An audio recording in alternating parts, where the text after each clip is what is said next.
بسم اللہ الرحمن الرحیم۔ شروع اللہ کے نام سے جو بڑا مہربان نہایت رحم کرنے والا ہے۔ حضرت فاطمہ رضی اللہ تعالی عنہ کی شادی کا واقعہ۔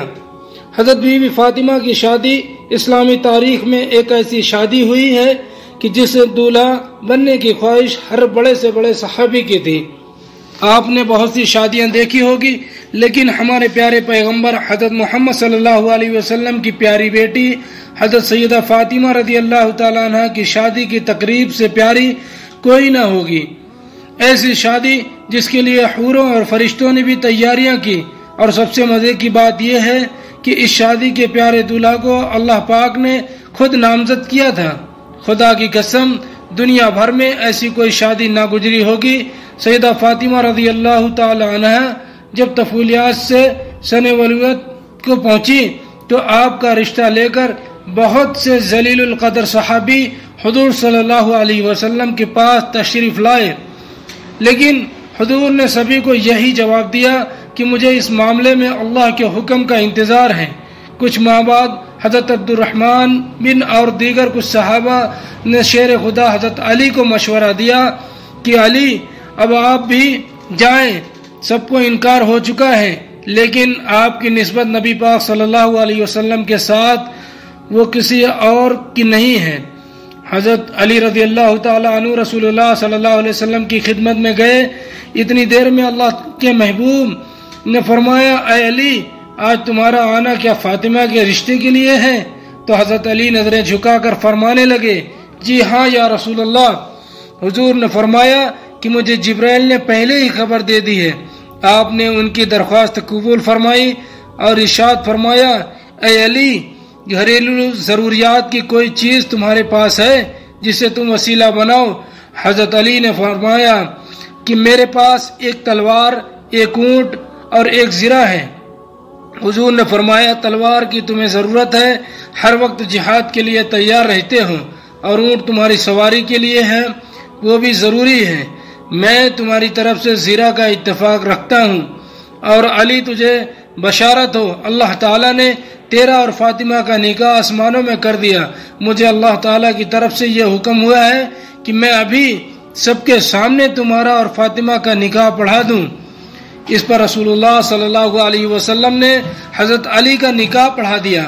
جب حضرت فاطمہ کی رخصتی کا وقت آیا تو حضور صلی اللہ علیہ وسلم کے پاس تمام ازواج مطہرات جمع تھیں۔ انہوں نے حضور کے ساتھ حسرت آمیز باتیں کرنا شروع کر دی۔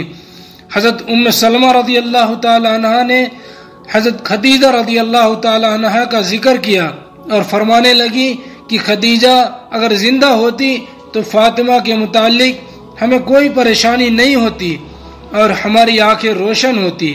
یہ سن کر حضور صلی اللہ علیہ وسلم کی آنکھوں میں آنسو آ گئے اور فرمایا، خدیجہ جیسا کوئی بھی نہیں۔ اس نے میری اس وقت تصدیق کی جب سب نے مجھے جھٹلایا، اور آپ نے سارے مال پر مجھے خرچ کیا، اللہ تعالیٰ کے دین کو قبول کیا، یہاں تک کہ میں اس کی زندگی میں اسے جنت کی بشارت دی۔ پیغمبر نے ہجرت کے دوسرے سال پہلے ذوالحجہ کے دن حضرت فاطمہ کو سیدنا علی کے گھر بھیج دیا۔ اس لیے شادی اور نکاح کے درمیان تقریباً 10 مہینے کا فاصلہ تھا۔ شاید کا سیرت جلدی بڑھنے کی وجہ سے یہ تھی کہ دوسرے رشتے مانگنے والے لوگوں کے لیے جواب واضح ہو جائے۔ اب شادی کے دیر کرنے کی وجہ یہ تھی کہ فاطمہ جسمانی رشتوں نما کے لحاظ سے بہتر ہو جائے، تو انہوں نے رسول اللہ صلی اللہ علیہ وسلم نے صاحبزادی اسلام حضرت بی بی فاطمہ کو تحفے میں جو سامان دیا وہ ایک چادر، بان کی ایک چارپائی، چمڑے کا گدا جس میں روئی کی جگہ کھجور کی چھال بھری ہوئی تھی، ایک جگل، ایک مسک، 2 چکیاں اور 2 مٹی کے گھڑے۔ حضرت علی حضرت ام ایمن کے ساتھ حضور صلی اللہ علیہ وسلم کی خدمت میں حاضر ہوئے۔ حضرت علی فرماتے ہیں کہ حضور نے مجھ سے پوچھا، کیا تم جوزہ کے ساتھ رہنا چاہتے ہو؟ میں نے عرض کیا، جی یا رسول اللہ۔ آپ صلی اللہ علیہ وسلم نے ارشاد فرمایا، بڑی محبت و عزت سے انشاءاللہ آج رات سے تم اپنی جوزہ کے ساتھ رہا کرو گے۔ رخصتی کی رات کو حضور اکرم صلی اللہ علیہ وسلم نے اپنے لقت جگر کو ایک نیا جوڑا عطا فرمایا۔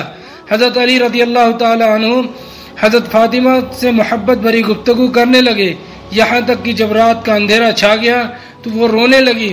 حضرت علی رضی اللہ تعالی عنہ نے پوچھا، اے تمام عورتوں کی سردار، کیا آپ خوش نہیں ہیں کہ میں آپ کا شوہر ہوں اور آپ میری بیوی ہیں؟ کہنے لگی، میں کیوں نہ راضی ہوں گی، میری رضا بلکہ اس سے بھی بڑھ کر ہے۔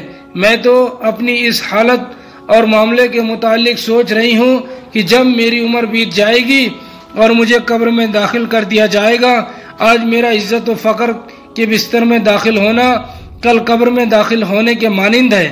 آج رات ہم اپنے رب کی بارگاہ میں کھڑے ہو کر عبادت کریں گے کہ وہی عبادت کا زیادہ حق رکھتا ہے۔ اس کے بعد وہ دونوں عبادت کی جگہ کھڑے ہو کر رب قدیر کی عبادت کرنے لگے۔ اسی لمحے ایک بوڑھی عورت نے صدا دی، ایک جوڑے کا سوال کرتی ہوں۔ حضرت فاطمہ نے یہ سنا تو آپ قرآن کی آیت یاد کرنے لگی کہ تم ہرگز نیکی کی منزل تک نہیں پہنچ سکتے جب تک کہ تم اپنے محبوب چیزوں میں سے راہ خدا میں خرچ نہ کرو۔ آپ نے شب جفاق میں اپنا شادی والا جوڑا جو حضور صلی اللہ علیہ وسلم نے انہیں دیا تھا اس بڑھیا کو دے دیا۔ ہر روز آیت ادا کرنے سے پہلے ابتدائی 3 دن ان دونوں مقدس ہستیوں نے دن کے روزے اور رات کی عبادت الہی میں بسر کی۔ شادی کے کچھ ہی عرصے بعد نبی کریم صلی اللہ علیہ وسلم حضرت فاطمہ رضی اللہ تعالی عنہ کی جدائی اور دوری کی وجہ سے پریشان رہنے لگے، اسی لیے سوچا کہ بیٹی اور داماد کو گھر میں جگہ دے دی جائے۔